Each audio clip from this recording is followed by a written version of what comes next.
kulankan oo lagu duceynayay Allah u naxariistay marxuum Cumar Cabdulqaadir Baaraj oo kamid ah ciyaartooydii macallimiintii Kubbadda Koleyga Soomaaliyeed oo ay soo qaban qaabiyeen jaaliyadda Yemen ee Soomaaliya ayaa lagu qabtay magaalada Muqdisho. kulankan ayaa waxaa ka soo qayb galay xildhibaano, nabadoono, ugaasyo iyo xubno ka socday xiriirka isboortiga iyo Olimbikada Soomaaliyeed iyo marti sharaf kale. ugu horreyn waxaa kulanka ka hadlay gudoomiyaha jaaliyadda Yemen ee Soomaaliya Saciid Faraj waxa uu u duceeyay marxuumka walaalkeena qaaliga ahay Cumar Cabdulqaadir Baaraj oo qaaliga nafteena ku ahay oo haddana aan sii ogaan markuu naga geeriyooday qaali inuu yahay ahamiye inuu yahay nin qaran inuu yahay oo wax walba ku fadhiyay markuu waxaan ka barinay Ilaahay idinkiisa kitaabka Faatiha inuu Ilaahay jannada ka waraabiyo kitaabkiisna midigto geliyo waana ku mahadsantiin walaalaheena maanta naga soo qayb gasheen qolada xiriirka hawada isboortiga asxaabtiisa iyo qolada jaaliyadda Yemen iyo beesha wixii dhamaay waa mid hal qoys isku nahay sidaas daraadeed aad u mahadsantiin. Ibraahim Roble oo ka socday wasaaradda ciyaaraha Soomaaliya ayaa sheegay in marxuum Cumar Cabdulqaadir Baaraj uu ahaa ruux wax badan ka soo qayb qaatay horumarka ciyaaraha Soomaaliya wuxuuna ka hadlay saameynta iyo taariikhda ciyaaraha Soomaaliya oo ku lahaa Allah u naxariistay marxuum Cumar Cabdulqaadir Baaraj. aan u nimid inaan gudano waajibaadka kamid ah oo diini ah inaan tacsiyo aan ka qayb galno ay noo soo qaban qaabiyeen jaaliyadda oo aan leenahay ajri xasanaad Allah ka siiyo inta soo qaban qaabisay. Cumar Cabdulqaadir Allah u naxariisto wuxuu ahaa haliyey sporti haliyey muxuu ahaa shacbiga muxuu ahaa dhammaan guud ahaan kaalin weyn ayuu ka qaatay horumarinta sportiga Soomaaliyeed. wuxuu ahaa nin dhalinyaro ku soo barbaaray degmada Tanshibis ilaa uu ka gaaro muxuu ahaa macallin sporti ah. Cumar waxaan kamid ahaa aniga macallimiinta degmada Shibis joogay waxaan runtii ku dadaali jiray asaga inuu mar kastaba muxuu ahaa basketballka oo muxuu ahaa waqtigiisa faraaqada inuu muxuu ahaa uu ciyaaro almanta sameeyo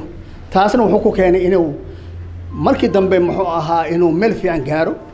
xataa muxuu ahaa ninka Mareykanka dalka yimid Tobias wuxuu ahaa ninka markuu arkay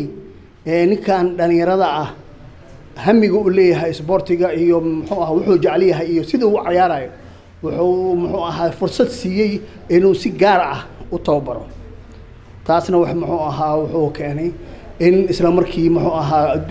dugsiga muxuu ahaa 15 May muxuu ahaa ayuu ciyaaray waxa uu ciyaaray degmada uu ciyaaray wuxuu ciyaaray juniorka muxuu ahaa junior LLBB isla markii sanad gudihiisa wuxuu noqday muxuu ahaa horyaalka ayuu ka qayb galay horyaalka markuu ka qayb galay isla markii haddana xulka qaranka ayaa loo magacaabay degmada tan muxuu ahaa gobolkan Shabeellaha Hoose ciyaarihii gobolada wuxuu kaalin weyn ayuu ka qaatay waxa muxuu ahaa macallin ayuu ku noqday gabdhaha waxa muxuu ahaa kaalinta kuwaad u galay. Dr. Ali Ismaan Ali xogaayihii hore ee isboortiga Soomaaliya oo goobta ka hadlay ayaa sheegay in uu ahaa dadkii aad ugu dhawaa isla markaana la soo shaqeeyay Allah u naxariistay marxuum Cumar Cabdulqaadir Baaraj. waxaan ka mid ahaa aniga dadkii la soo shaqeeyay Ilaahay u naxariistay aabihiis Cabdulqaadir Baaraj oo lagu tiriyay inuu ahaa aabihii Kubbadda Koleyga Soomaaliyeed. waxaa kaloo aan Cumar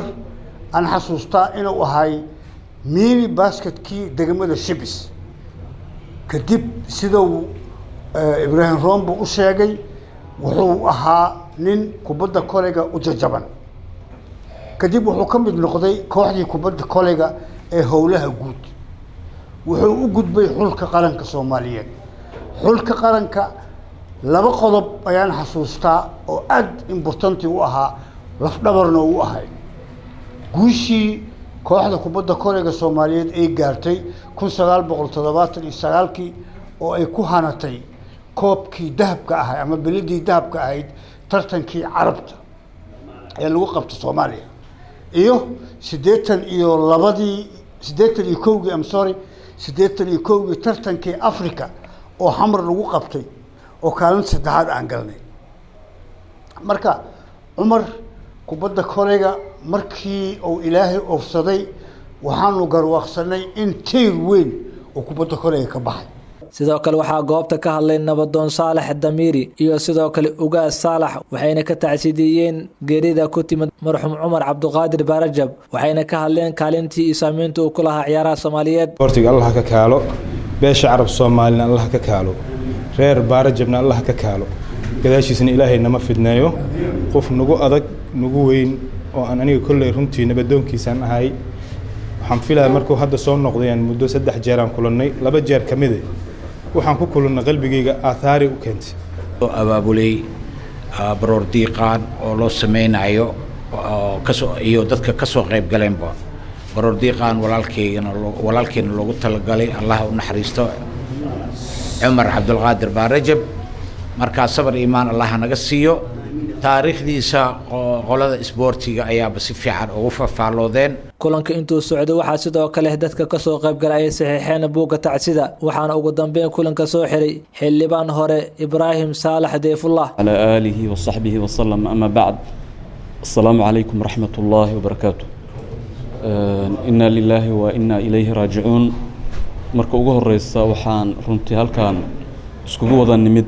in aan u duceyno walaalkeen qaaliga nagu wada ahaa aan jeclayn ilaahi baan naga jeclaado subxaanahu wa tacaala kullu nafsin daa'iqatul mawt waxaan rabaa halkan inaan ka xuso runtii Cumar wuxuu u yimid inuu guto waajib qaran wuxuu ahaa murashax isu soo sharaxay aqalka sare